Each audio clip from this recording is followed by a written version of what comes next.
मंगलाचरण करेंगे। ओम नमः सिद्धेभ्यः जय श्री ओम नमः सिद्धेभ्यः जय श्री ओम नमः सिद्धेभ्यः। मंगलम भगवान वीरो मंगलम गौतमो गणी मंगलम कुंद कुंदाद्यो जैन धर्मोस्तु मंगलम सर्व मंगल मांगल्यम सर्व कल्याण कारकम प्रधानम सर्वधर्माणां जैनम जयतु शासनम जैनम जयतु शासनम जैनम जयतु शासनम। आचार्य अमृतचंद्र द्वारा लिखित पुरुषार्थ सिद्धि उपाय हम सब पढ़ रहे हैं। इसके टीकाकार हैं पंडित टोडरमल जी, और चरणान योग का उत्कृष्ट ग्रंथ है, जिसमें हमने अभी तक 5 पापों से विरक्ति कैसे होती है, हिंसा झूठ चोरी कुशील परिग्रह, इस रूप जो अनुव्रत है वो कौन धारण करता है, कैसे धारण करता है। उसके बाद हमने इन्हीं 5 अनुव्रतों को शक्ति देने के लिए 3 गुणव्रत की बात करी, और मुनि दशा को प्रेरित करने वाले 4 शिक्षाव्रत की चर्चा हमने की। उसके बाद हम जो श्रावक की जो अनुपम गति होती है अंत में, जिसे सल्लेखना मरण कहते हैं, जिसे शास्त्रों में पंडित मरण आदि की संज्ञा भी दी गई है, ऐसा उत्कृष्ट संलेखना जिसका विधान सिर्फ जैन दर्शन में ही मिलता है, और उसमें ही उसकी वास्तविक जो आत्मा है, उसकी जो वास्तविक स्पिरिट है, वह भाव भाषण है। किस अपेक्षा से समाधि मरण जो है वो आत्महत्या नहीं है, बल्कि वो स्वेच्छा से किस तरह से अपना देह विलीन करने में समता पूर्वक सहायक होता है, ये सब चर्चा हम करने जा रहे हैं। तो मैं आपको स्क्रीन शेयर करूंगा।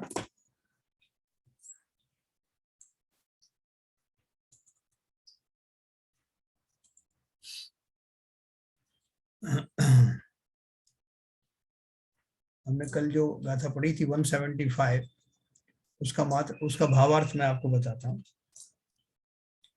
संसार के कारण मिथ्यात्व तथा क्रोधादि कषाय हैं, यानी ये दोनों मुख्य रूप से संसार में बने रहने के कारण है। संसार के कारण मिथ्यात्व तथा क्रोधादि कषाय हैं, और उन्हीं के निमित्त कारण आहार आदि परिग्रह में इच्छा है। देखो इनमें ये 2 बातें लिखी ना, मिथ्यात्व और क्रोधादि। आप सोचोगे कि इससे जो है आहार जैसी परिग्रह, इससे इसका कनेक्शन क्या है?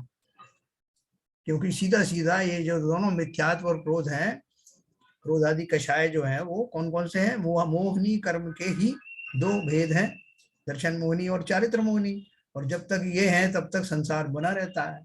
इन्हीं के वशीभूत होकर पंचेंद्री के विषयों में, भोजन आदि में, सब में मोह बुद्धि बनी रहती है। इनके प्रति आकर्षण राग आदि भाव बना रहता है, भोग आदि के प्रति। इसलिए उन्होंने लिखा कि ये दोनों ही इसके निमित्त हैं परिग्रह में। परिग्रह अच्छा है, इस सब चीजों में पंचेंद्रिय के विषय अच्छे हैं। ये सब जो इनकी इच्छाएं होना, इनको अच्छा समझना, ये हमारे मिथ्यात्व और कषायों के कारण ही होता है।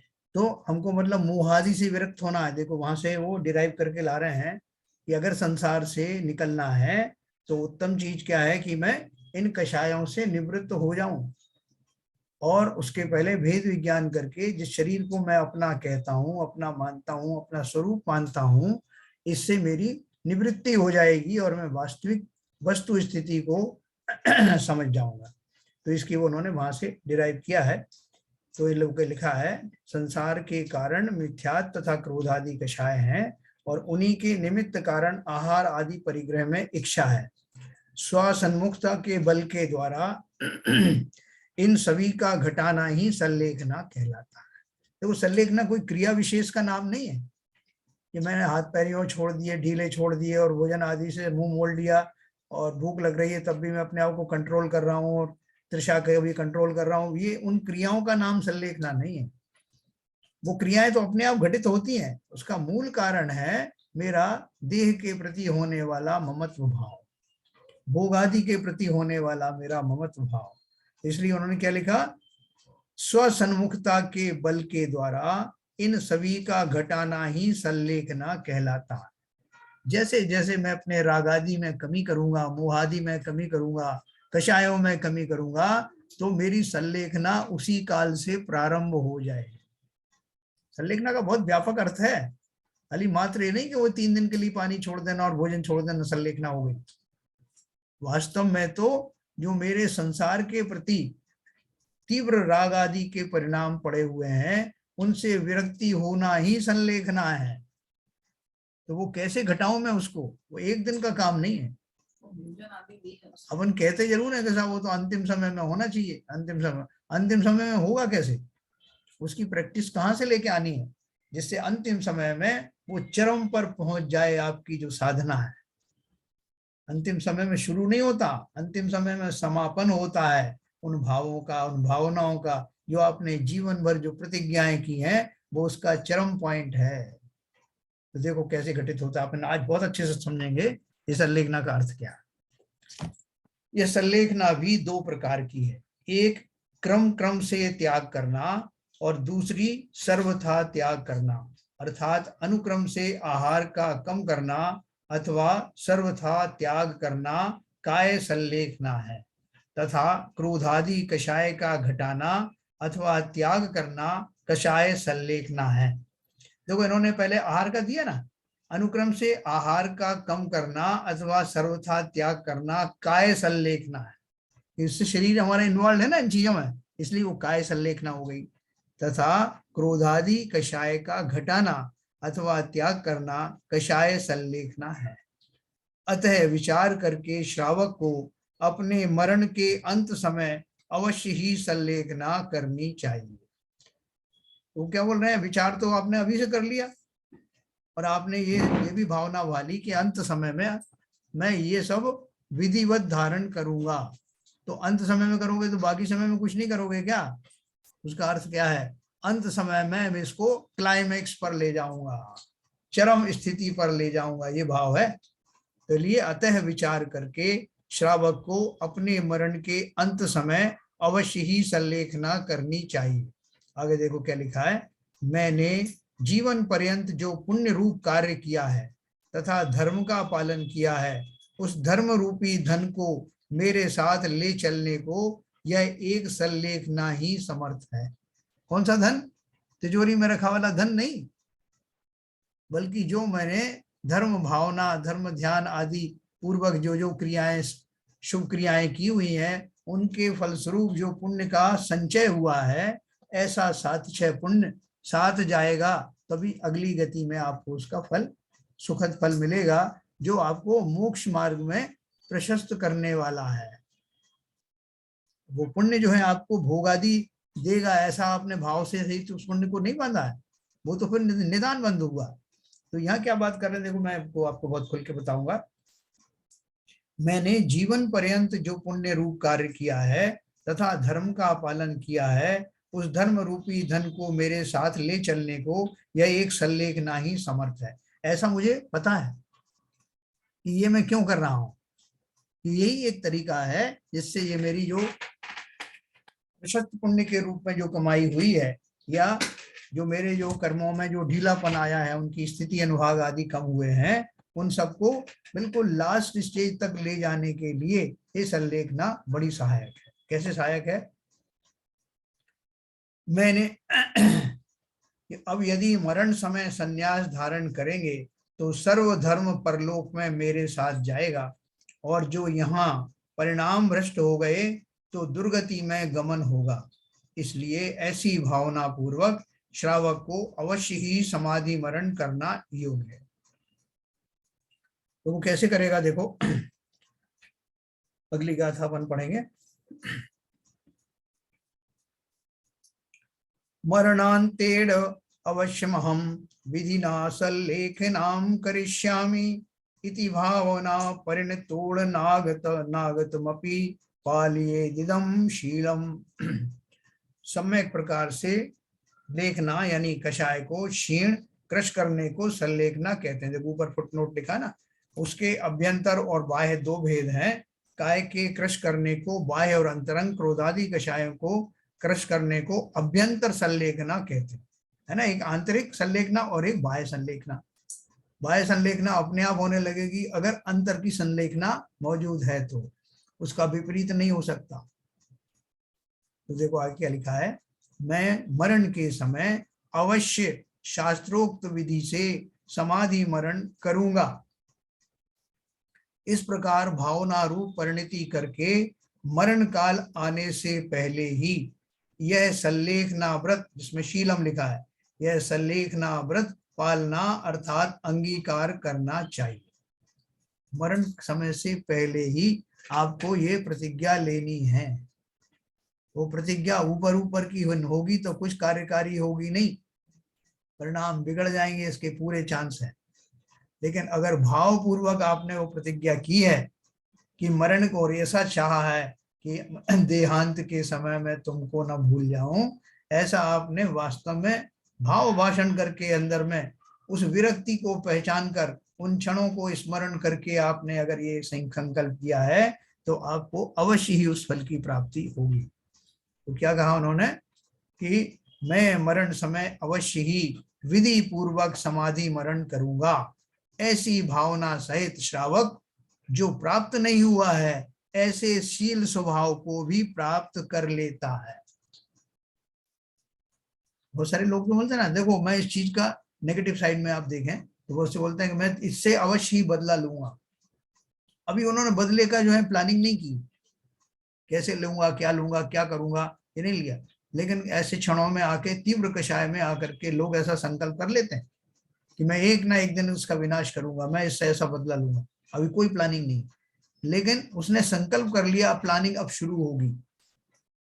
उसी प्रकार से जिस जीव ने संलेखना के भाव आए कि कहो कितनी उत्कृष्ट दशा होती होगी उस संलेखना लेने वाले जीवों की, मैं भी ऐसा संकल्प करता हूं कि अंतिम समय में मैं भी उस चरम दशा को प्राप्त होऊंगा। अभी आपने भी प्लानिंग नहीं किया, लेकिन ऐसी प्रतिज्ञा करते ही आपकी सारी जो है प्लानिंग शुरू हो जाती है। क्योंकि मुझे करना है तो करना है, तो आज से और अभी से उसके लिए मैं प्लानिंग शुरू करूंगा और बिल्कुल भूमिका को तैयार करूंगा। मैं देखूंगा अपने चारों तरफ कि मेरा अभी क्या स्थान है, कितनी कषाएं तीव्र है मेरी, कितना मेरा मिथ्यात्व जो है कितना जोर से चल रहा है या धीमे से चल रहा है। इस सब बात को मैं उसकी समीक्षा करूंगा और समीक्षा करके मैं अपने संकल्प से मैच करूंगा। उसकी तैयारी अभी से शुरू हो जाएगी और अंत में तो वो कार्यान्वित होगा। कार्यान्वित होगा मतलब कार्यान्वय तो अभी से शुरू हो गया, लेकिन उस संपूर्णता को जो प्राप्त होगा वो अंतिम समय में अवश्य प्राप्त होगा। तो इसमें क्या लिखा है, मैं मरण समय अवश्य ही विधि पूर्वक समाधि मरण करूंगा। ऐसी भावना सहित श्रावक जो अब तक नहीं हुआ है, अभी भी प्राप्त नहीं हुआ है, ऐसे शील यानी स्वभाव को प्राप्त कर लेता है। बोले साहब मैंने तो अभी तो कुछ मिला ही नहीं, मैंने तो अभी जो संकल्प किया है। और आपसे दूसरे दिन किसी ने आके पूछा क्यों था, आपने तो संलेखना ली थी ना, क्या हुआ संलेखना का? बिल्कुल ली थी और मैं उसी रास्ते पर चल रहा हूं। ऐसा प्रतिज्ञा करने मात्र से मैं उस शील स्वभाव की ओर उद्यत हो जाता हूं। जो शील स्वभाव अभी तक नहीं मिला था, मेरी प्रतिज्ञा करने मात्र से मेरा सारा वीर्य, मेरा सारा पौरुष उस दिशा में ढलने लगता है। संलेखना कहो या संन्यास कहो, उसका धारण तो मरणांत में होगा, अर्थात समय समय इस जीव की आयु घटाने की अपेक्षा प्रति समय मरण हो रहा है और उसके अंत में संन्यास धारण किया जाएगा। परंतु पहले से ही ऐसी प्रतिज्ञा करना कि मैं मरण काल में संन्यास धारण करूंगा ही, अतः इस प्रतिज्ञा की अपेक्षा यह शील पहले ही पालन करने में आ जाता है। जैसे किसी व्यक्ति ने ऐसा नियम लिया कि मैं इस अवश्य ही अंतिम समय में संलेखना पूर्वक देह त्यागूंगा,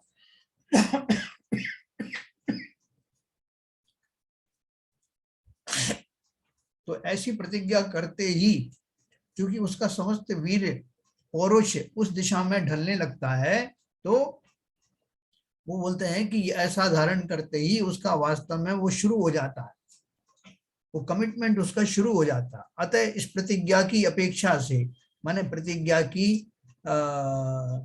को नए में लेकर के उसकी अपेक्षा से मेरा तो शील व्रत अभी से पालन शुरू हो गया।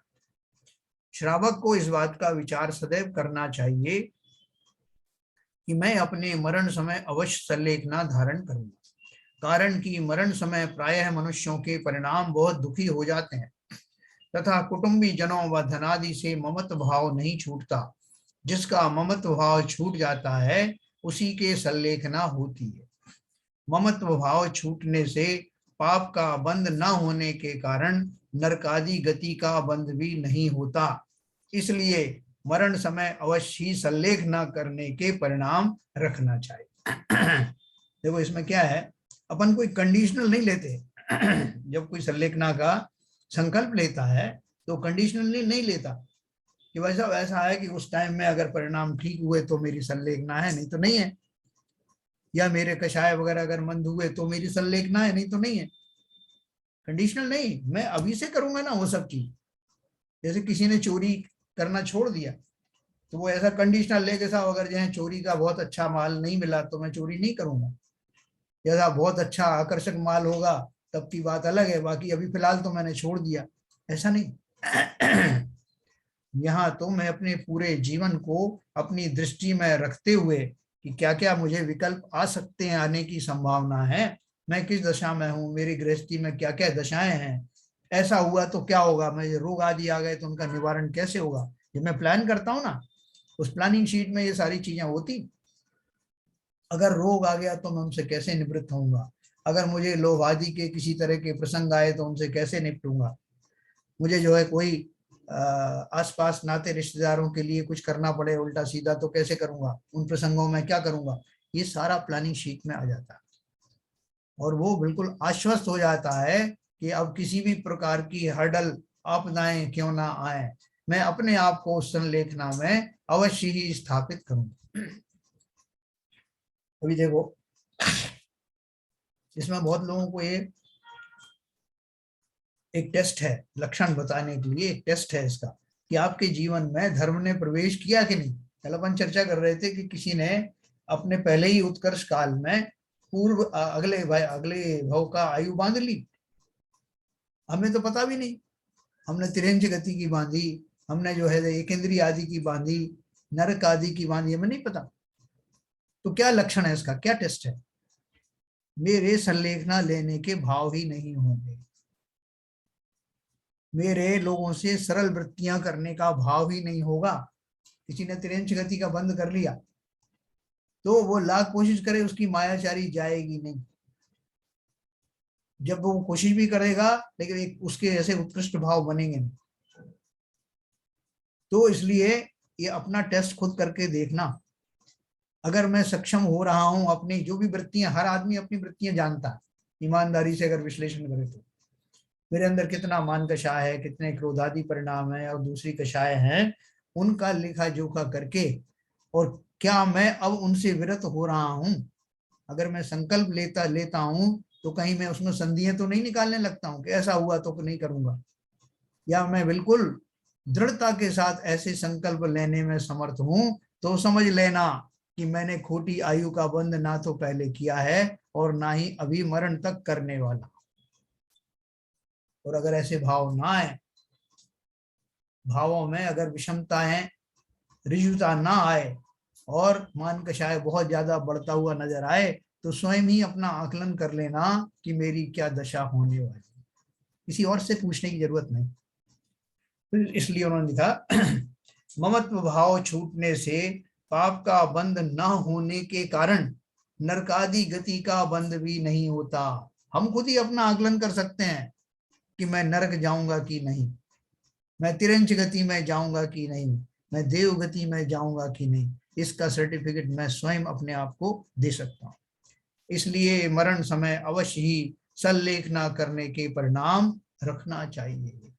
कोशिश करोगे तो मालूम पड़ जाएगा कि मेरे परिणाम वैसे हो रहे हैं कि नहीं, किंचित हो रहे हैं कि नहीं, थोड़े बहुत शुरुआत हुई कि नहीं, ऐसा। अब देखो बहुत सारे लोग बोलते हैं कि सल्लेखना करना अर्थात स्वयं को मारना ये तो आत्मघात है। आपको मालूम होगा बीच में ये प्रकरण बहुत उठा था और कोर्ट कचहरी तक हुआ था कि साहब ये जो जैनियों के यहाँ जो चलता है ये तो आत्मघात है। तो आत्मघात क्यों नहीं है, शास्त्रों में बहुत पहले से लिखा है। देखिए गाथा नंबर 177, मरणे वश्यम भाविनी कषाय सल्लेखना तनुकरण मात्रे रागादिमंतरेण व्याप्रियमाणस्य नात्मघातोऽस्ति। अवश्य होने वाले मरण होने पर कषाय संलेखना के कृश करने मात्र के व्यापार में प्रवर्तमान पुरुष को रागादि भावों के अभाव में आत्मघात नहीं है। क्या दिया उन्होंने, टीका में दिया है, अवश्यम भावी जो मरण है तब कषाय का त्याग करते हुए राग द्वेष बिना ही प्राण त्याग करने वाला जो मनुष्य है उसको आत्मघात नहीं हो सकता। तो मरण जो है निश्चित है कि नहीं? बोले मरण तो सुनिश्चित है, बिल्कुल पक्का है। आप मरना चाहो नहीं तो भी, ना मरना चाहो तो भी, कषाय पूर्वक मरना चाहो तो भी, और अकषाई होकर के मरना चाहो तब भी, मरण तो अवश्यम भावी है।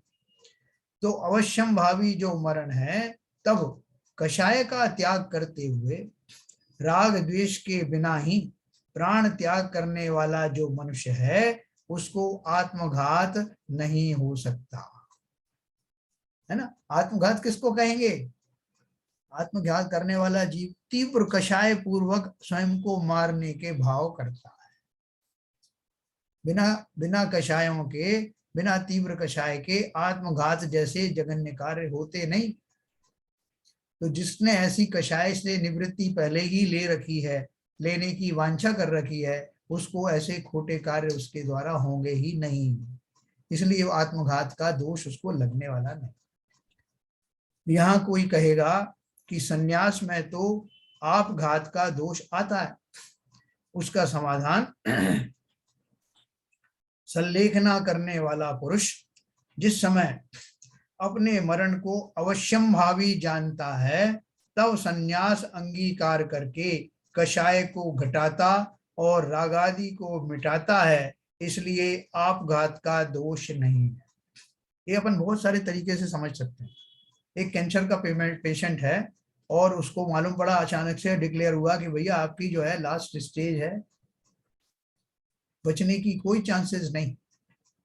तो अगर वो जो है वो घोर कषाई है तो पूरा हाहाकार करेगा, बहुत दुखी होगा कि ये क्या हो गया और ये कैसे ठीक होगा, और मुझे तो अभी बहुत कुछ करना था, बहुत सारे लोगों से बदले भी लेने थे, बहुत सारे लोगों का जो है से धन वापस लेना था, बहुत सारी चीजें।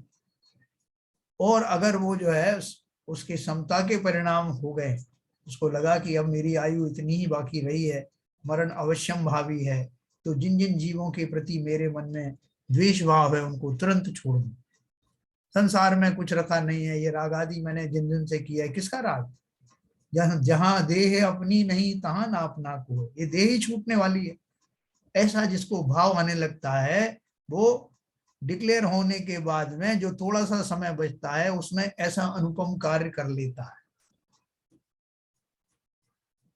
उसके भाव एकदम बदल जाते हैं। जो भाव उसने पूरे जीवन भर नहीं किए, अचानक से ऐसे भाव उसके होने लगते हैं कि जब इस देह छूट ही रही है, समय आ ही गया है, तो अब मरण से डरना क्या। और ऐसा अभाव करते हुए व्यक्ति सहज में ही स्वयं को मरता हुआ देखता है और किंचित भी दुखी होता नहीं। जितना काल बचा है उसमें अपने आप को समता में स्थापित करता। तो जो ज्ञानी है वो ज्ञानी उस समय तक के लिए वो इंतजार नहीं करते कि कोई डॉक्टर आए और उसे बता दे कि भैया अब इतना समय बचा है, या कोई अवधि ज्ञानी बताए तब जाकर के मैं संलेखना वाले भाव रखूं। नहीं, उनके लिए तो हर रोज प्रतिदिन ही मृत्यु आ गई हो ऐसा मंजर सामने खड़ा होता है, और वो निरंतर बिना किसी भय के अपनी साधना में रत रहते हैं। कौन जाने किस घड़ी मृत्यु हो जाए। ऐसे शूरवीर बनना हर दिन हर पल, मृत्यु आज ही हो जाए, है ना मेरी भावना। लाखों वर्षों तक जीऊं या मृत्यु आज ही हो जाए। सिंह की तरह जो है अपने आप को निर्भीक रखना। मृत्यु तो होनी है, लेकिन मैं मृत्यु के बल से मर के डर से रोज ही मर रहा हूं, प्रतिपल मर रहा हूं, कहीं मैं मर ना जाऊं, इसलिए प्रतिपल भावों से मर रहा हूं। तो वहां क्या कहा, जिस समय अपने मरण को संलेखना करने वाला पुरुष अवश्यंभावी जानता है, तब संन्यास अंगीकार करके कषाय को घटाता और रागादि को मिटाता है, इसलिए उसे आपघात का दोष नहीं लगता। उसकी ऐसी इच्छा नहीं है कि मैं जबरदस्ती से मरण करूं, मरना भी नहीं चाहता। जीने की हो ना वांछा, मरने की हो ना इच्छा, दोनों नहीं, जैसी आयु होगी ठीक है, इसलिए उसे आपघात का दोष नहीं है। उसकी ऐसी इच्छा नहीं है कि जबरदस्ती से मरण करूं, अपितु उसका अभिप्राय ऐसा है कि जब बलात् रूप से मरण होने ही लगे तब मेरे परिणाम शुद्ध रहें और मैं सांसारिक विषय भोगों से ममत्व त्याग दूं। उसके मरण में यदि राग द्वेष हो तो आत्मघात होता, किंतु जो मनुष्य राग द्वेष का त्याग कर रहा है उसे आत्मघात हो ही नहीं सकता। ये एक डिफरेंस है दोनों में, आत्मघात में और संलेखना में। वहां समता पूर्वक मरण है और यहाँ घोर संक्लेश सहित, कषाय सहित मरण है। इसमें वेदना है और उसमें शांति। तो देखो अभी आगे अपन चलेंगे। आत्मघाती कौन है वो अब बताते। यो ही कषायाविष्ट है दुम्भक जल धूम केतु विष शस्त्र व्यपरोपयति प्राणान तस्य स्याच्य त्यामात्मबध है। निश्चय से क्रोधादि कषायों से घिरा हुआ जो पुरुष श्वास निरोध, जल, अग्नि, विष, शस्त्रादि से अपने प्राणों को पृथक करता है, उसे आत्मघात वास्तव में होता है। देखो बाकी की तो क्रियाएं बताई, ऊपर क्या लिखा है, निश्चय से क्रोधादि कषायों से घिरा हुआ, मतलब कषायों से युक्त। और ये तो बाकी के मरण करने के जो है तरीके बताए ना, श्वास रोक करके, जल में डूबकर, अग्नि से जलकर, विष खाकर, शस्त्रादि से अपने को घात पहुंचा करके प्राणों को पृथक करता है, उसे आत्मघात वास्तव में कहा जाता है। टीका में कहा है, जो जीव क्रोधादि कषाय संयुक्त होकर श्वास निरोध करके अर्थात फांसी लगाकर, जल में डूबकर, अग्नि में जलकर, विष भक्षण कर या शस्त्रादि के द्वारा अपने प्राणों का वियोग करता है, उसको सदाकाल आपघात का दोष लगता है। भावार्थ है, जो जीव क्रोध, मान, माया, लोभादि कषायों की तीव्रता से अथवा इष्ट वियोग के खेद से या आगामी निदान के वश होकर अपने प्राणों का घात करता है, उसको ही आत्मघात का दोष लगता है। विशेष संलेखना धर्म यानी समाधि मरण विधि मुनि और गृहस्थ दोनों के लिए है। संलेखना अथवा संन्यास मरण का एक ही अर्थ है, अतः 12 व्रतों के बाद संलेखना का वर्णन किया है। 12 व्रतों के बाद क्यों किया? क्योंकि 12 व्रतों का जो अपन ने पढ़े ना, 5 जो है अनुव्रत, 3 गुणव्रत और 4 शिक्षा व्रत, ये जो 12 व्रतों का जो पालन करने वाला होगा उसकी अवस्था ऐसी होगी जिसमें कषाय का लेश नहीं रहेगा, और ऐसा ही व्यक्ति अंतिम समय में संलेखना धारण करके उस संलेखना को चरितार्थ करेगा। इसलिए उन्होंने क्या बोला कि 12 व्रतों के बाद संलेखना का वर्णन किया है, क्योंकि वो संलेखना का अर्थ भी वही समझ सकता है जिसने इन 12 व्रतों का स्वरूप समझा। बाकी तो आप खूब चिल्लाओ साहब हमारे यहाँ तो जैनियों के ऐसी संलेखना होती, कोई समझने वाला नहीं। वही समझ सकता है जिसने गहरे पानी बैठ करके इस समझ को लाया है। तो इसलिए हमको समझना है तो संलेखना का वास्तविक अर्थ क्या है, और 12 व्रतों के बाद उसका अर्थ इसीलिए वो जो है सार्थक है, क्योंकि ऐसा 12 व्रत का स्वरूप जानने वाला या उस पर आचरण करने वाला ही उस संलेखना वाले भावों से परिचित हो सकता। इस संलेखना व्रत की उत्कृष्ट मर्यादा 12 वर्ष तक की है। देखो 12 वर्ष की कैसे है, ऐसा श्री वीर नंदी आचार्य कृत यत्नाचार नामक ग्रंथ में कहा। और भी बहुत सारे जो चंडानियों के ग्रंथ हैं उसमें ये सब बताया गया है। जब शरीर किसी असाध्य रोग से अथवा वृद्धावस्था से असमर्थ हो जाए, देव मनुष्य आदि कृत कोई दुर्निवार उपसर्ग आ पड़े, कोई महा दुख काल से धान्यादि भोज्य पदार्थ दुष्प्राप्य हो जाएं, अथवा धर्म का नाश करने वाला कोई विशेष कारण उपस्थित हो जाए, तब अपने शरीर को पके हुए पान के समान अथवा तेल रहित दीपक के समान स्वयं विनाश के सन्मुख हुआ जानकर संन्यास धारण करें। यदि मरण में किसी प्रकार का संदेह हो तो मर्यादा पूर्वक ऐसी प्रतिज्ञा करे कि जो इस उपसर्ग में मेरा आयु पूर्ण हो गया तो यानी मृत्यु हो गई तो मेरे आहार आदि का सर्वथा त्याग है, और यदि कदाचित जीवन शेष रहेगा तो आहार आदि को ग्रहण करूंगा, यह संन्यास ग्रहण है। देखो ये बहुत अच्छे समझना, मैं अब इसकी जो और व्याख्या करूंगा। रोगादिक होने पर यथाशक्ति औषध करे। देखो बहुत इंपॉर्टेंट पॉइंट बता रहा हूं आप। कहीं ऐसा नहीं कि इस आकर्षण में आकर के कि मुझे समाधि मरण करना है, आपकी अभी आयु गई नहीं है, आपकी शरीर में कोई टेम्परेरी रोग हो गया है, कोई ऐसा परमानेंट जो है असाध्य रोग नहीं हुआ है और आप भ्रमित हो जाएं कि अच्छा है भैया हमने तो पढ़ा था समाधि मरण का, तो ये समय आ गया है मैं आहार आदि का त्याग करके समाधिस्थ हो जाऊं। तो ऐसा भूल के मत करना क्यों? क्योंकि ये मनुष्य देह बड़ी मुश्किल से मिली है जिसमें आप संयम का पालन कर सकते हैं। अंतिम समय तक जब तक आपकी देह में किंचित भी संयम करने की का प्रोविजन रहे, चांसेस रहे, उसका अवसर रहे, तो तब तक अपने को मरने की भावना या संलेखना धारण करने की बात मत सोचना। फिजिकल वाली अंतरंग शायद से तो विरक्ति होते रहने देना। तो देखो वही बात उन्होंने नीचे लिखी, रोगादिक होने पर यथाशक्ति औषध करे। जब रोग असाध्य हो जाए, किसी प्रकार भी उपचार से लाभ ना हो, तो ऐसी दशा में यह शरीर दुष्ट समान सर्वथा त्याग करने योग्य कहा है, और इच्छित फलदाता धर्म विशेषता से पालन करने योग्य कहा है। शरीर तो मरने के बाद दूसरा भी मिलेगा, परंतु धर्म पालन करने की योग्यता प्राप्त करना अतिशय दुर्लभ है ना। ये तो इसकी अपन बात और आगे करेंगे, लेकिन ये जो पॉइंट मैंने आपको बताया कि किसी को थोड़ा सा रोग आदि हो गया और ऐसा हो गया कि उसको हॉस्पिटलाइज करना पड़े, और वो आदमी कहे, अभी अज्ञानता है ना, अपन सब ज्ञानी कहाँ हुए, वो भाई साहब मुझे तो लगता है कि मैं अब बचूंगा नहीं।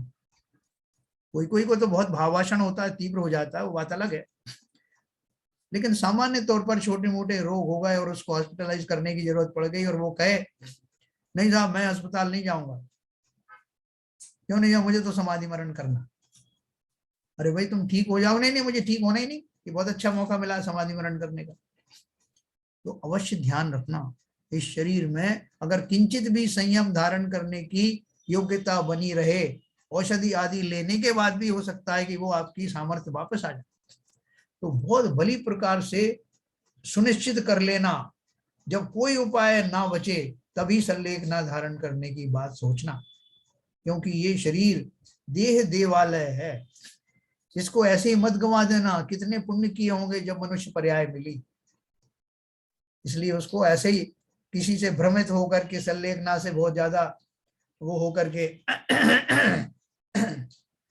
आकर्षित होकर के, और ऐसे काल में जब आप संयम धारण कर सकते थे ये नहीं करना।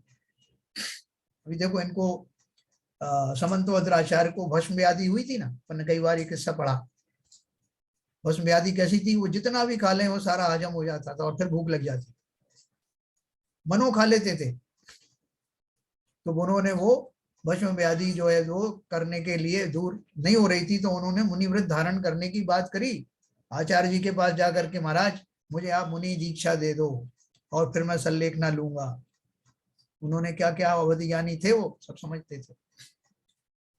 उन्होंने कहा कि तुम अवश्य ही सुपात्र हो, अच्छी गति को प्राप्त होगे, लेकिन अभी तुम्हारा मुनि दीक्षा लेने का समय नहीं आया। अभी तो तुम्हारे माध्यम से, तुम्हारे निमित्त से बहुत सारे जीवों का कल्याण होना बाकी है। तो महाराज मुझे तो ये रोग हो गया, असाध्य रोग, इसको मैं कैसे निभाऊंगा? तो उन्होंने कहा, उन्होंने उनको विधि बताई कि आप जो है इसका उपचार हो जाएगा और फिर आप जो है मुनि दीक्षा लेना यथा योग समय। तो वो प्रसिद्ध घटना घटित हुई थी किसी मंदिर में जाकर के, जहाँ लोग जो चढ़ावा चढ़ाते ना, जैन मंदिर में नहीं, और वहां बहुत सारा चढ़ावा चढ़ाते थे और ये मानते थे, ये इच्छा करते थे कि भगवान उसको खा जाए, उनके जो भगवान थे।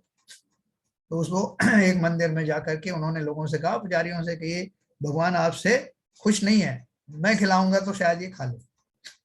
उन्होंने, अरे ये तो बहुत बढ़िया बात है। उसको पुजारी मुकर्रर कर दिया उनको, और वो क्या करते थे, जितना चढ़ावा चढ़ता था वो सारा खा जाते थे, एक कण भी बचता नहीं था, और बाद में वही मंदिर में सो जाते थे। तो ऐसा करते करते काफी दिन हो गए और धीरे धीरे उनकी वो भस्म व्याधि ठीक होने लगी। तो अब वो जो द्रव्य था वो बचने लगा, तो दिन प्रतिदिन वो बचने की संख्या बढ़ती गई संख्या। तो लोगों को संदेह हुआ, लोगों ने उनसे पूछा करा, और एक दिन ये भेद खुल गया। तो उन्होंने उनको, हमारे जो भगवान है उनकी ये जो वो करता है, अवहेलना करता है, इस तरह करके उनके ऊपर काफी दोष लगाए, और फिर उनको राजा के सामने पेश किया गया, और राजा ने ये दंड दिया कि आप इस प्रतिमा को, वो एक पिंडी थी ना, उसको नमस्कार करो। तो उनके तो ये प्रतिज्ञा थी कि वो सिवाय जिन प्रतिमा के किसी का नमस्कार करते नहीं थे। तो उन्होंने अपने एक अंगूठी पहन रखी थी जिसमें चंदा प्रभु भगवान की मूर्ति विराजमान थी, उनकी जो फोटो थी। और राजा से उन्होंने कहा कि मुझे आप फोर्स मत करिए इस पिंडी को नमस्कार करने की, ये पिंडी मेरा नमस्कार झेल नहीं पाएगी। राजा ने कहा, नथिंग डूइंग, कुछ नहीं, करो इसको नमस्कार। तो उन्होंने मन में ही चिंतन किया कि हे जिनेन्द्र देव, हे चंदा प्रभु भगवान, मैं तो आपको नमन कर रहा। और इस पूर्वक उन्होंने जो नमन किया, तो पिंडी फट करके टुकड़ों टुकड़ों हो गई, इतने टुकड़े हुए, सब प्रसिद्ध घटना है। और बाद में वो मंदिर अभी भी विद्यमान है, पिंडी भी विद्यमान है, और उसको तारों से कस करके बनाए रखा गया है। ये प्रसिद्ध ऐतिहासिक घटना है। उसके बाद उनकी भस्म व्याधि भी खत्म हो गई और वो आचार्य बने। तो कहने का अर्थ ये है कि बहुत जल्दी उससे आकृष्ट होकर के उस प्रलोभन में मत पड़ जाना। मन में तो जो है कषायों की आहुति देते चले जाना, आंतरिक संलेखना तो बराबर बनाए रखना, लेकिन जो फिजिकल संलेखना है वो तब तक नहीं लेना जब तक कि आपको सब तरफ से आपको लगे कि अब मेरा बचना मुश्किल है, वास्तव में मेरी मृत्यु सन्निकट है। जब तक पूर्ण आश्वस्त ना हो जाओ तब तक देह को बचाने की कोशिश करना। इसलिए नहीं कि देह से ममत्व है, बल्कि इसलिए कि ये मुझे एक साधन मिला हुआ है धर्म साधना के लिए, इसको भली प्रकार यूज करूं इस पर्याय में, इस भाव के साथ। जितने मुनि हैं वो इस देह को छोड़ तो नहीं सकते, लेकिन देह के प्रति उनका, और देह से तपस्याएं करते हैं, देह टिकी रहे इसके लिए आहार आदि भी ग्रहण करते हैं, लेकिन भाव क्या है उसको भली बात ही समझना। उस करहूं तपस्या देह सो, है ना। तो इसलिए उस देह को पूरी तरह यूटिलाइज करने का मौका आए तो उसको पूरा यूटिलाइज करना, क्योंकि ये मनुष्य देह, मनुष्य रूपी पर्याय हमेशा नहीं मिलती। जब बिल्कुल ही आप जो है असमर्थ हो जाए, देखो लिखा ना उन्होंने, रोगाधिक होने पर यथाशक्त औषध करें, परंतु जब रोग असाध्य हो जाए, किसी भी प्रकार भी उपचार से लाभ ना हो, तो ऐसी दशा में यह शरीर दुष्ट समान सर्वथा त्याग करने योग्य कहा है, और इच्छित फलदाता धर्म विशेषता से पालन करने योग्य कहा है। शरीर तो मरने के बाद दूसरा भी मिलेगा, परंतु धर्म पालन करने की योग्यता प्राप्त करना अतिशय दुर्लभ है। अभी शरीर में मैं, इस शरीर में और इस पर्याय में मैं भली भांति कुछ किंचित ज्ञान को मैंने अर्जित किया है, और मैं इस शरीर से काम ले सकता हूं, अभी ऐसा मेरा जो है बुद्धि प्रकट हुई है, तो उसका पूरा फायदा उठाना। इस कारण विधि पूर्वक शरीर के त्याग में शोकाकुल दुखी ना होकर, जब अगर ऐसा भाव आ ही जाए, मौका ही आ जाए छोड़ने का, तो कैसे छोड़ना। विधि पूर्वक शरीर के त्याग में शोकाकुल दुखी ना होकर संयम पूर्वक मन वचन काय का उपयोग आत्मा में केंद्रित करना चाहिए। और जन्म जरा तथा मृत्यु शरीर संबंधित है, मेरे संबंधित नहीं है। ऐसा चिंतन करके, क्या, जन्म जरा मृत्यु शरीर से संबंधित है, मुझसे नहीं। ऐसा चिंतन करके निर्ममत्वी होकर विधि पूर्वक आहार आदि घटाकर अपने त्रिकाली अकषाय ज्ञाता मात्र स्वरूप के लक्ष्य से काय कृश करना चाहिए और शास्त्रामृत के पान से तथा स्वसन्मुखता द्वारा कषायों को कृश करना चाहिए। पश्चात 4 प्रकार के संग की साक्षी से समाधि मरण में सावधान उद्यमवंत होना चाहिए। देखो यहाँ पे मैं विराम लूंगा, अब अपन को इसके आगे भी बहुत कुछ है, लेकिन इसमें जो एक बात जो कही है कि अंत में 4 प्रकार की संग की साक्षी का अर्थ क्या है। साक्षी का अर्थ यह है कि अगर फिजिकली कोई मुनिराज का या किसी संघ का अगर सानिध्य मिल जाए अंतिम समय तो बहुत उत्तम है। उनके जो वचन मेरे कानों में पड़े, उनका संबोधन मेरे कान में पड़े, तो इससे तो बढ़िया कुछ हो ही नहीं सकता। लेकिन अगर मान लीजिए ऐसी दशा आ जाए जहां ये सब साधन नहीं हो सकते, वहां भी परोक्ष में उस चतुर्विध संघ की चिंतन करते हुए, जिनेंद्र देव की आराधना करते हुए, शरीर में सर्वथा ममत्व को त्याग करते हुए और उस देह को समता पूर्वक छोड़ देना चाहिए। मैं भी आपको अनम्यूट करूंगा, फिर अपन चर्चा करते हैं।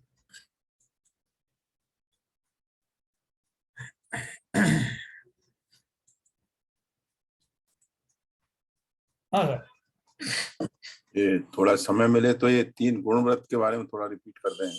हाँ बिल्कुल बिल्कुल बिल्कुल बिल्कुल। हाँ, ये और लोगों के प्रश्न देख लेते हैं क्या है। हाँ, उसके बाद और ये सबको समझ आ रहा है? बरखा समझ में आया? तो इसमें सर जो काय संलेखना और कषाय संलेखना जी, तो इसमें मतलब यह है कि काय संलेखना में हमको ऐसा कुछ नहीं करना चाहिए, कषाय संलेखना को प्रायोरिटी है मतलब एक्चुअली कषाय संलेखना को आप फॉलो करें। बाकी तो शरीर को स्वस्थ रखने के लिए या जीवित रखने के लिए जो उपाय है वो तो करने होंगे।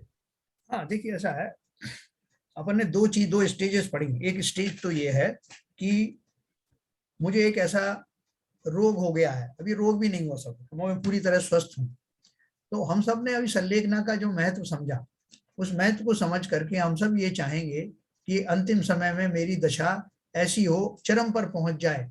और अगर मैंने ऐसी प्रतिज्ञा मन ही मन कर ली है तो मैं अभी से सोचूं कि मुझे अंत में संलेखना लेना है, उसका अभी से उपाय करना चालू करना है। संकल्प अगर वास्तव में मन से किया तो तैयारी भी आज से शुरू हो जाएगी, और मन से नहीं किया तो जब सोचेंगे साहब, जब होगा मौका आएगा तो सोचेंगे। तो वो जरूरी नहीं आपके उस समय ऐसे भाव बने। एक तो ये स्वस्थ व्यक्ति की बात हुई। दूसरा व्यक्ति ऐसा है जिसको ऐसे थोड़े बहुत रोग हुए हैं जो तुरंत ही तो उसको प्रभावित करने वाले नहीं, लेकिन वो काफी कुछ आने लगे। जैसे मेरी दृष्टि कमजोर होने लगी, और दृष्टि कमजोर होने से मुझे लगने लगा कि अब मेरा जो स्वाध्याय आदि भी छूट सकता है, जीव हिंसा में भी मैं उतना ज्यादा सतर्क नहीं रह सकता हूँ। तो मैंने अभी धीरे धीरे संकल्प 12 साल पहले तक का जो नियम बताया वो इसीलिए बताया कि मैंने ये मान लिया कि मैं ज्यादा से ज्यादा 12 साल और जीऊंगा। तो उसका विधि है पूरी, अपन डिटेल में पढ़ेंगे। तो उसके पहले ही मैं तैयारी शुरू कर देता हूँ कि मैं अपने आहार घटा देता हूँ, लोगों से अपना व्यापार संबंध घटा देता हूँ, लोगों के प्रति होने वाले अपने राग द्वेषों में कमी करने लगता हूँ, बैकग्राउंड में मैं मजबूती से खड़ा होने लगता हूँ। ये हुआ लंबा प्लानिंग। और एक प्लानिंग होता है अंतिम।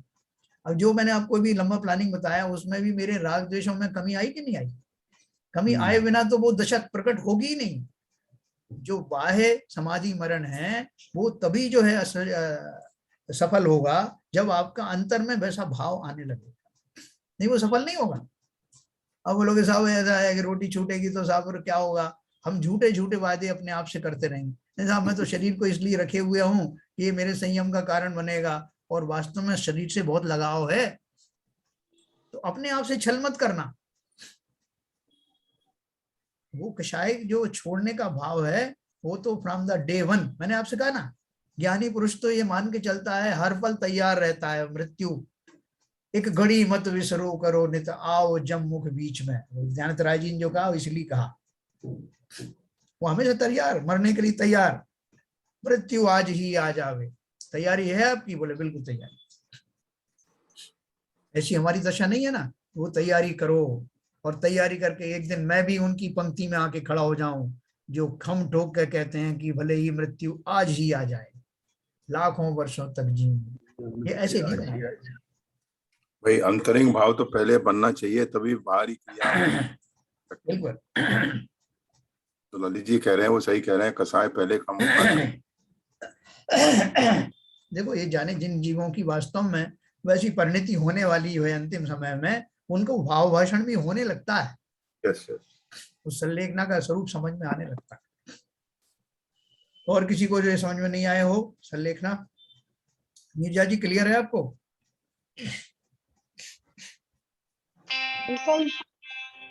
अंकल जी, संलेखना के बारे में लोगों में बहुत ज्यादा वहम है एक्चुअली। जो आपने बताया वो सही स्वरूप है जी। देखो, समाज जिस समय वो कंट्रोवर्सी चली थी ना, वो कानून की और ये पुलिस की और ये सब हुई थी, तो इसके ऊपर बड़ी डिबेट हुई थी। उस समय बहुत सारे विद्वानों ने ये व्याख्याएं की थी, बहुत सारी किताबें मुझे लोगों ने भेंट करके गए, समाधि मरण का स्वरूप क्या है। प्रमाण सागर जी ने कितना लंबा इसके ऊपर बोला था, और ऐसी लॉजिकली उन्होंने समझाया था। भाई सबसे ज्यादा तो ये पीताम्बरों में प्रथा है ना, और वहीं से कोर्ट केस हुआ था। हाँ हाँ। तो पीताम्बरों की जो संलेखना जो लेते हैं, उस वहीं से कोर्ट केस शुरू हुआ था। देखो, कषाय बस चीजों को छोड़ना, जैसे आपका पत्नी से झगड़ा हो गया और आपने बोला मैं आज के बाद तेरे हाथ का भोजन पानी ही नहीं करूंगा, मरते मर जाऊंगा मैं कि तेरे हाथ का नहीं करूंगा, वो तो कसाय युक्त है, तीव्र कषाय। और हो सकता है कि आपको और कहीं से भोजन मिला ही नहीं और आपने ये नियम ले लिया कि मैं तुम्हारे हाथ का खाऊंगा ही नहीं, मरते मर जाऊं, वो तो आत्मघात हो जाएगा। ठीक है, आत्मघात। कषाय पूर्वक कोई नियम नहीं लेना, सहज भाव में। और अगर कषाय भाव से ले भी लिया है नियम, तो उसको समता में कन्वर्ट कर लेना। अच्छा, एक बात है भाई साहब, तो नहीं, समता में कैसे भाई कन्वर्ट कर साहब, सकते हैं सर? हाँ, जैसे बताऊंगा। कषाय भाव में ले लिया। मैं बताऊंगा आपको, बताऊंगा। हाँ, बोलिए बाबू भाई साहब, एक बात पूछना चाह रहा हूँ मैं जी। ये बात तो ये है कि स्वयं की संबंध है, या तो आप स्वयं तैयार हो संलेख लेने के लिए, उसमें ये शरीर को बचाने वाली बात है। लेकिन एक प्रॉब्लम और आती है, कोई बुजुर्ग के घर में बीमार हो गया, उसने कह दिया कि भैया मुझे तो अब मैं दवाई नहीं खाऊंगा, या मैं या धीरे काम खत्म करूंगा। तो घर वाले कहते हैं कि हमारे तो जो बुजुर्ग हैं ये संलेखना ले रहे हैं, हाँ। अब उसे पानी की जरूरत है, उसे दूध की जरूरत है, दूध दे नहीं रहे उसे, हाँ। पानी दे नहीं रहे उसे, हाँ। क्यों? संलेखना। तो भैया मेरे संलेखना ये कौन सी संलेखना हुई? वो उनके माध्यम से पुण्य अर्जित करना चाहते हैं कि इस डोकरे को जो है, जो मार दो संलेखना पूर्वक, और अपना नाम हो जाए कि मैंने अपने दादाजी का जो है विधिवत संलेखना करवाई। तो ये जो है, ये जो भाई साहब बताया श्वेतांबरा में एक बार हुआ था केस, वो संभवतः ये बात समझ में आई थी कि समाज ने ही उसको जो है संलेखना के नाम पर उसका खाना पीना छुड़वा दिया। तो संलेखना खुद वो जीव को स्वयं करनी, कोई दूसरा ना करेगा संलेखना। भाई साहब, ये तो आप सही बात कह रहे हो, लेकिन ये मुनियों में तो चालू, मुनियों का होता है वो ठीक रहता है, लेकिन घर के अंदर, गृहस्थी के अंदर जो संलेखना होती है, 80% संलेखनाओं में जीव जो है बड़े आर्त और रोग परिणाम से मरता है। हमारे यहाँ तो अभी हुई है संलेखना माई जिताने की, मैं वहीं पर हूँ अभी। 2 लोगों की हो गई यहाँ बासोदा में। नहीं, बाबूजी ने सही अच्छे से कहा। उनको मतलब पूछ के और अच्छे से महाराज जी ने दिलवा ली। ये वो बात अलग है, बाबूजी कुछ और कह रहे हैं। बाबूजी जो कह रहे हैं वो बहुत कुछ सही है। बहुत सारे लोग, मैंने देखा अपने गांव में भी, बहुत सारे लोग इस बात की क्रेडिट लेते हैं, भाई साहब इन्होंने बहुत मांगा पानी, हमने दिया ही नहीं, एक बूंद नहीं दी हमने। अब रात में भोजन मांग रहे थे, रात में हमने कह दिया नहीं, रात में भोजन नहीं करना है, भले ही अपनी मृत्यु हो जाए तो क्या हुआ, आधा अधूरे ज्ञान के साथ संबोधन देना। यस उस संलेखना से अपने आप को बहुत जो है पुण्यशाली मानना, ये तो हत्या हुई सर, क्या ही हुई, हत्या हुई। अंकल जी बाबूजी जो कह रहे हैं सही कह रहे ये बहन जी, ये संलेखना गुरुमाला बहन जी जो नहीं बोल रही है नहीं कि गुरुमाला बहन जी जो बोल रही कि मुनि महाराज जी ने संलेखना दिलवाई, हाँ तो ये कैसे नहीं तो महाराज जी दिलवाते हैं या स्वयं को करनी नहीं होती है नहीं, संलेखना? उन्होंने नहीं उद्बोधन नहीं किया। महाराज जी वगैरह दिलवाते हैं। नहीं, अभी मैंने आपको महाराज माता जी क्यों जी दिलाएंगे? महाराज जी उनकी वो साक्ष्य स्वयं जो बहुत सारे लोगों के स्वयं भाव भाव होते हैं। नहीं उनसे अपन बोलते हैं ना, हाँ, संबोधना भी पड़ता है उनको, रात दिन संबोधना पड़ता है। वही तो बोला ना अभी उसमें हाँ विवेचन में। मती अगर फिर जाए तो अपन को संबोधना पड़ता है उनके लिए। वो आत्महत्या नहीं कहलाती। पूछो, ये देखो हमारी ये दीदी खड़ी ब्रह्मचारिणी भाई, इन्हीं की माँ की हुई है, इनने तो बहुत लोगों की भी करवाई जाके। नहीं, जो अभी उद्बोधन किया है इसके तो जैसा संबोधना पड़ता है, हो जाता है तो मती फिर जाती है, तो संबोधना बहुत जरूरी होता है उन लोगों को। हाँ, बराबर। भैया जी लोग, वो ब्रह्मचारी सब बैठे रहते संबोधने के लिए रात रात भर। भाई साहब ये- आपने नहीं, आपने संबोधना का क्या आपने मतलब उसको फोर्स कर रहे हैं कि आपने नहीं संबोधना नहीं नहीं नहीं, कंटिन्यू करो? संबोधना नहीं। वो अभी प्रवचन में क्या बोला कि अंत समय में अगर मुनि संघ का संबोधना मिल जाए, देशना हाँ। मिल जाए, देशना कहते हैं उसको, देशना मिल जाए तो उस समय क्या है, वो मंत्रों का उच्चारण करते हैं और उसकी ऐसा वातावरण पैदा करते हैं कि वो जीव हाँ, कि उस समय उसका धर्म में स्थापित मतलब रहे, देश का होता है। देखो इसमें धर्म में एक स्थापित बात, रहे। हाँ सही कहा, एक बात कहनी रह गई मुझसे कि जैसे कि अंत समय में कोई जीव बहुत घबरा रहा है, अंत समय में जब उसका अंत समय आ ही गया, अभी वो दुविधा में है, ना तो उसको संलेखना का पूरी तरह से अभी भाव भाषण हुआ है, और ना ही वो ऐसा उसने दृढ़ संकल्प किया कि मुझे संलेखना नहीं करनी है, ऐसा भी नहीं है, वो दुविधा में पड़ा हुआ है, लेकिन वो बड़ी मरण की पीड़ा से घबराया हुआ है। तो उस समय में जब कोई ज्ञानी व्यक्ति उसे जो है इस तरह का संबोधन देते हैं कि भैया कितनी बार अपन मरे हैं, कितनी बार जिए हैं, देह तो छूटती रहती है, ऐसा जो उत्कृष्ट जो संबोधन दिया उस जीव को, और वो अपने स्वभाव में स्थापित हो गया, तब वो समता पूर्वक समाधि को ग्रहण करता है। ये कार्य मुनिराज करते हैं। सर और ऐसा भी एसके जैन साहब, बाबूजी एक मिनट, हाँ एसके जैन साहब, ये मैंने खुद प्रैक्टिकल कर चुका हूँ अपनी पत्नी के साथ। जी, अंत समय में मैंने 10 मिनट तक ये संबोधन किया था, हाँ और जब उनकी आंखों में से आंसू निकले तो मैंने कहा ये क्या कर रही हो, हाँ आपने तो मोह का त्याग कर दिया अभी। हाँ, तो एकदम मोमेंटली वो आंसू बंद हो गए और मुंह पे ओम नमो सिद्धेभ्या के शब्द मैंने सुने। वेंटिलेटर थी। बहुत फर्क पड़ता संबोधना से। तो मैं इस चीज का खुद साक्षी हूँ, अनुभव किया है। तो ललित जी, जो अगर ये देशना अगर मुनि संघ की और किसी उत्कृष्ट साधु की मिल जाए तो ये तो बहुत सौभाग्यशाली होता है वो जी।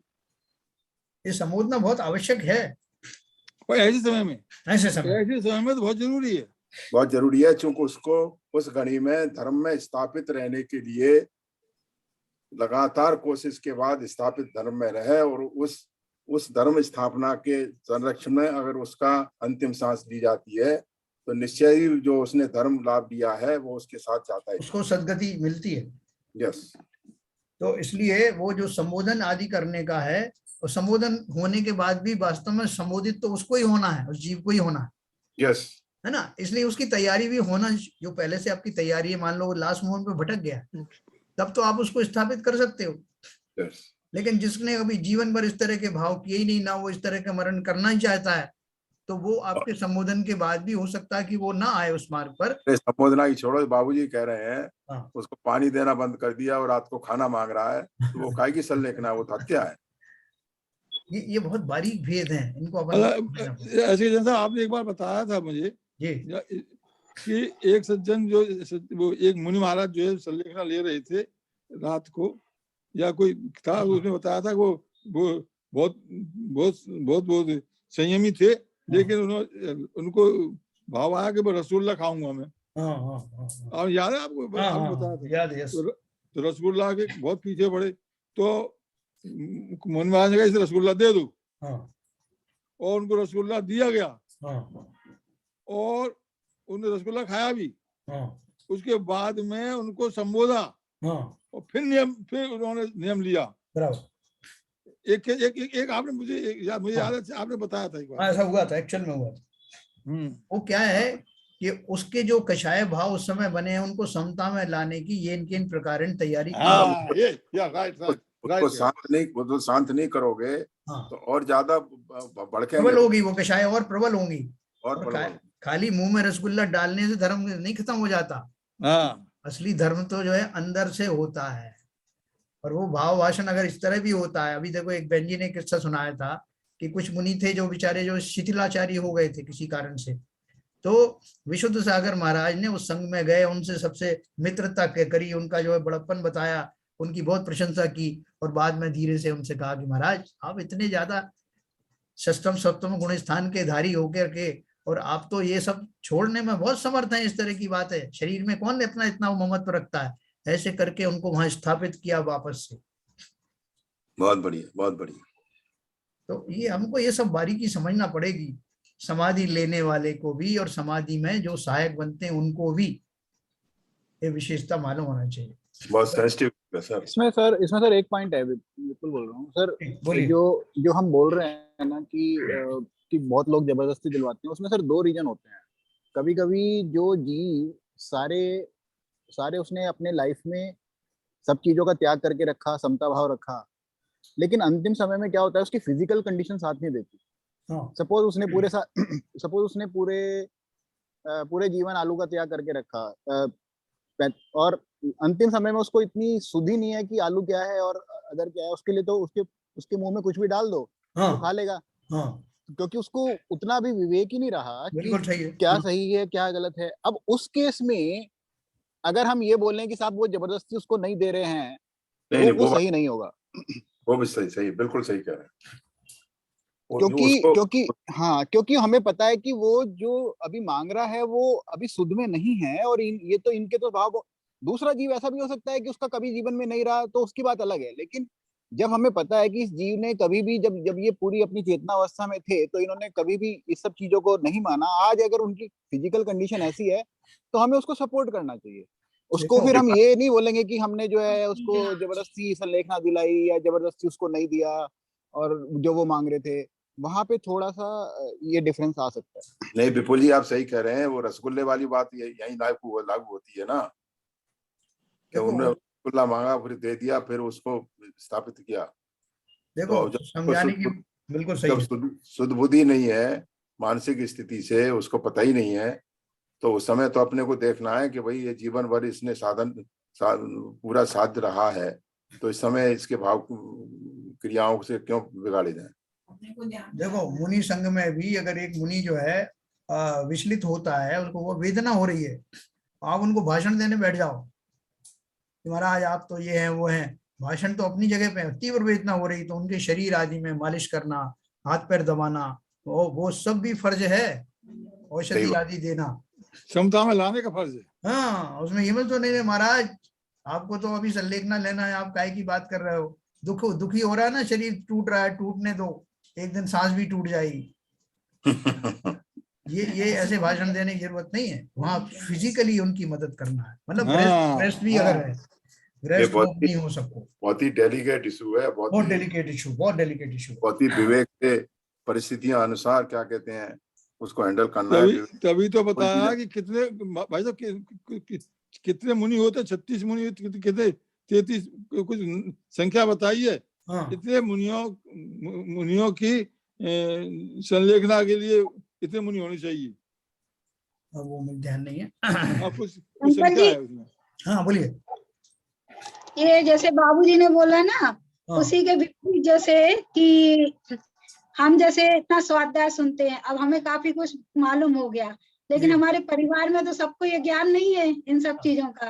और हम यदि स्थिति में पहुंच जाते हैं कि चलो क्या कहते हैं लास्ट स्टेज में, और हम संलेखना करना चाहते हैं, और परिवार में पता चला कि अंतिम समय है, वो अपने को दवाई और उसमें लगा हुआ है, तब हमें अपने आप को कैसे, अपने खुद से संलेखना कैसे कर सकते हैं, कैसे करना चाहिए? बहुत बढ़िया प्रश्न। नहीं देखो ऐसा है प्रमिला, जो जीव जो वास्तव में जिसने ऐसी प्रतिज्ञा ही ले ली है, जैसे अपन ने शुरू में पढ़ा, जिन्होंने ऐसा सोच लिया है कि काश मुझे भी ऐसी जो है संलेखना नसीब हो, तो उसके भावों में निरंतर जो प्रखरता, उज्ज्वलता आती रहती। और जब ऐसा समय आता है तो वो अपने आप को संभालने के योग्य भी बना रहता है। नहीं, वो वातावरण पैसे ही मिल जाता है। वातावरण मिलेगा उसको, वैसे ही मिलेगा, उसके घर के लोग भी वैसे ही मिलेंगे। ये सारे निमित्त नैमित्तिक संबंध होते हैं। ये भी पुण्य पाप के ऊपर डिपेंड करता है, सामने वाले का पुण्य है कि पाप है। अगर जी पुण्य हाँ। होगा तो उसी प्रकार का अब ये मिलेगा। अब ये देखो, सोनी जी की जो माँ थी, हाँ। उनका संलेख नाम है, मुनि महाराज तक आ गए, हाँ, निमित्त बने मुनि महाराज। यस, हाँ, बिल्कुल सही ये बात। इसे कहते हैं संलेखना लेने के लिए जब होता है वास्तव में, तो सभी निमित्त मिलते हैं, सभी परिस्थितियां मिल जाती माता जी भी आई थी। हाँ, इसलिए कहते हैं कि अपने पुण्य पे भरोसा रखो। सपोज ऐसा नहीं हुआ, लेकिन सपोज यदि ऐसा नहीं होता है और हम चाहते हैं, तब हमें मतलब एक होना चाहिए ना हमारे पास भी कि हम अपने आप को कैसे करें। यदि हम नहीं, पूरी उस समय शुद्ध में हैं आपके और परिवार वाले आपके नहीं, उस समय आपके पुण्य कर्म का उदय नहीं है जो संलेखना को सफल कर सके। अगर पुण्य कर्म का उदय है, संलेखना से समाधि मरण होना है, तो वो निमित्त से वो वातावरण अवश्य मिलेगा। बिल्कुल सही बात है, ऐसा ही है। दूसरी बात क्या है, देखो कुंडला जी, कि अल्टीमेटली समाधिस्थ जो व्यक्ति है उसको ही अपने भाव सुधारने हैं, दूसरे तो निमित्त बनते हैं ना। बिल्कुल बिल्कुल बिल्कुल तो सही बात। अंतिम समय में अगर कोई नहीं भी हो तो क्या मैं स्वयं को नहीं संभाल सकता? अगर वही मेरा, बोल रही हूँ कि अपने को अपने आप में कैसे, दूसरों का निमित्त नहीं मिल रहा है अपने को, तो हमें अपने आप को कैसे वो करना चाहिए। नहीं देखो, हम ही अगर मान लीजिए थोड़ी भी हमारी चेतना बाकी है, एक हाँ, तो वो ये चेतना दशा हो सकती है हमारी चेतना है गायब ही हो गई तो हम कोई कुछ नहीं कर फिर सकता। तो कोई कुछ नहीं कर सकता ना। है। फिर जब हमारी ये चेतना नहीं है तो फिर तो वो फालतू है सब करना। बराबर, लेकिन अगर खुद की चेतना अपने अंदर विद्यमान है तो अपने को ये भी मालूम होना चाहिए कि मैं ही मेरा करता धरता, पर से मेरा कुछ संबंध काम नहीं। नहीं। तो मैं स्वयं हूँ, अकेला आया हूँ, अकेला जाने वाला हूँ, और मैं हूँ कौन? मैं आत्मा हूँ। अकेला आता है जीव, अकेला जाता है। तो ये स्वयं को संबोधित कर सकता है अगर उसकी चेतना बाकी है और उसके संस्कार ऐसे हैं, तो किसी की आवश्यकता थोड़े है। जरूरी नहीं कि समाधि मरण में दूसरे निमित्त होना आवश्यक है। हाँ, बिल्कुल सही कह रहे हो। स्वयं ही ये चिंतन कर सकता है। वो तो निमित्त मिलते हैं बाह्य, वो एक अलग बात है, एडिशनल। लेकिन जिसे निमित्त मिलना है वो स्वयं का निमित्त भी, स्वयं का चिंतन स्वयं का निमित्त बन सकता है। सबसे बड़ी बात है कि हमें ही अपना पुण्य बढ़ाना है। इस दिशा में सोचना है किसी अपने। के भरोसे नहीं रहना है, किसी के भरोसे नहीं बिल्कुल। रहना। हम अपना बिल्कुल पुण्य बिल्कुल। बढ़ाएंगे तो हमें सब अपने आप मिल जाएगा। तो अपन पहले से बुकिंग चालू कर देंगे, भाई साहब आप मेरी समाधि मरण करवा देना, और मैं अगर मुझे मौका मिला तो मैं आपकी करवा दूंगा। तो सब जो पहला जाए। अंकल जी, बुकिंग तो है, आप लोग सब इतना अच्छा सानिध्य है तो ये सब लोग बुकिंग में ही है एक दूसरे की। सही बात है, सही बात है। अरे क्या नाम है, प्रमिला, प्रमिला, एक बात बताऊं तुझे कि जब तुम्हारे बच्चे ही नहीं आने देंगे दूसरों को तुम्हारे पास, अगर जैसे तुमने कहा कि मुझे बच्चे कहेंगे कि हॉस्पिटल ले जाना है और किसी ने कह दिया मत ले जाओ हॉस्पिटल, तो उसी को चढ़ बैठेंगे, हे तुम क्यों कह रहे हो, हमारी माँ है, हम अपनी माँ आपका कोई अधिकार नहीं है। हाँ, तो आप जो हमसे कह रही हो सबसे, या हम आपसे कह रहे हैं, या माँ मैं ही कहता हूँ तुझसे, बेटा मेरा अंतिम समय आवे तो तू ध्यान रखियो कि कोई मुझे हॉस्पिटल न ले जाए या मुझे दवाई न दे दे, या तो ये मेरे बच्चे का तेरी बात मान लेंगे? भारत भगा अंकल जी एक बार है ना, मेन तो है ना परिवार वाले ही है पहले। मैं अपनी बात कह के प्रैक्टिकल समझा रहा हूँ, मैं प्रैक्टिकल समझा रहा हूँ कि इतना आसान नहीं है गृहस्थ में रह करके। मुनियों के लिए तो आसान है, आर्यकाओं के लिए आसान है जो जिन्होंने घर छोड़ दिए हैं, लेकिन गृहस्थ में रह करके संलेख ना लेना। जब तक वातावरण हो, आपके बच्चे उसी संस्कारित हों, आपके घर में धर्म की इतनी प्रभावना हो, तब आपको संयोग मिलता है, तब निमित्त मिलते हैं, सब कुछ मिलता है, और तब आप जो है संलेखना पूर्वक आपका मरण होता है। आसान नहीं है, it is not a joke. ये तो सही बात है, बड़े पुण्यात्मा जीवों का होता है समाधि मरण। मुनि भी कहते हैं कि हम लोग बिल्कुल it is not a joke, आसान नहीं है। आप अपने को उन जीवों से अलग क्यों समझती हो? अच्छा, बरखा कुछ और कहने वाली थी? बरखा जी अंकल जी, मैं यही कह रही थी, अंकल जी जैसे कह रहे हैं कि मतलब परिवार को भी हमें थोड़ा सा समझाना पड़ेगा कि संलेखना लेने के लिए कैसे तैयार रहे वो लोग भी। हाँ, उसके पहले उनका मोह कि कम हम करना लोगों को, पड़ेगा। हाँ, कि अगर हमें संलेखना लेनी है तो हमारे बच्चों को हमें पहले सिखाना पड़ेगा कि संलेखना क्या है एक्चुअली। बिल्कुल। देखो बेटा संलेखना बहुत दूर है। मैंने एक भाई साहब ने एक बार वो समझाया था कि लेते वो हैं अंकल जी, तो हम लोगों को रोकते हैं, सही बात कह रहे हैं आप। एक हम सेकंड एक सुनो। छोटा नियम भी लेते तो सब लोग टोकते हैं कि क्यों लिए तुमने ये नियम। हाँ सुनो, एक सेकंड सुनो। एक बार भाई साहब ने कहा था कि अपने बच्चों से सलामत दिया करो, सामान कोई खरीदा होकर थे। तो मैंने बाहर मुझसे पूछा, एक प्लॉट के बारे में पूछ रहा था, फ्लैट के बारे में। मैंने कह दी मैं कोई सलाह नहीं दूंगा और मेरे कोई लेना देना नहीं है। तो वो क्या बोला, किसने समझाया तुम्हें, पर उसका नाम बताओ। मैं उसको नहीं छोड़ूंगा। तो सही बात है एक्चुअली अंकल जी। प्रतिमा तो क्या, मुझे पहले ये बताओ वो कौन है जिसने ये कहा कि बच्चों को राय मत दो, बच्चों को समझा। अपन अनुमति त्याग प्रतिमा की बात कर रहे थे, हाँ, वही और उसी बाबूजी ने वो अनुमति त्याग उसी समय कर दिया, और तभी वो नया फ्लैट लेके आया था, उन्होंने अपना वो उसका वो दिखा दिया कि मैं तो सीख के आया हूँ कि कोई अनुमति नहीं दूंगा। बोला किसने सिखाया उसे बताओ उसको। हाँ, मैंने पूछा, मैं मेरा नाम तो नहीं बता दिया कहीं बाबूजी आपके। अंकल जी ऐसे तो आप बहुत से लोगों के विरोधी हो जाएंगे कि कौन पढ़ाता है आपको ये घर में धर्म।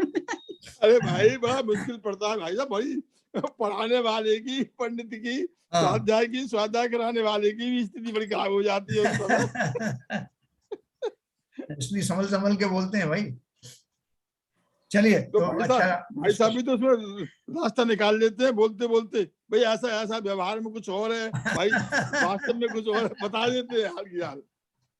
अंकल जी संजय प्रकाश जी है ना, तो वो तो जो आप बोलती ना तुरंत बहुत ज्यादा जल्दी फॉलो करते हैं। जब ज्यादा समझाती ना तो मेरी सिस्टर बोलती है कि अंकल जी अब मत करो, नहीं तो ये तो पूरे घर ही छोड़ देंगे।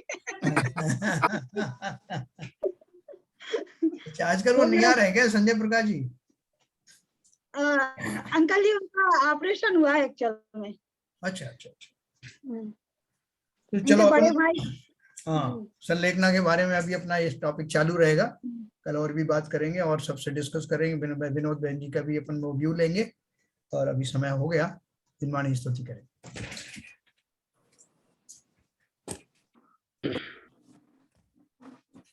मिथ्यातम नाश वेको ज्ञान के प्रकाश वेको आपा पर भास वेको भानु सी बखानी है।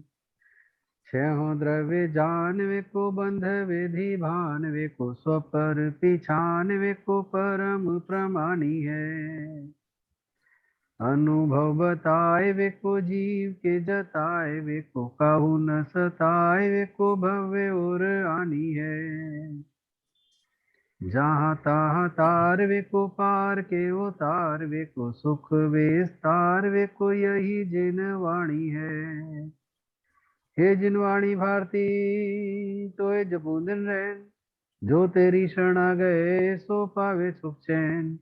जिनवाणी के ज्ञान से सूझे लोकालोक, तो वाणी मस्तक धरो सदा देते हैं धो, सदा देते हैं धो। जिनवाणी माता की जय। नमोकार।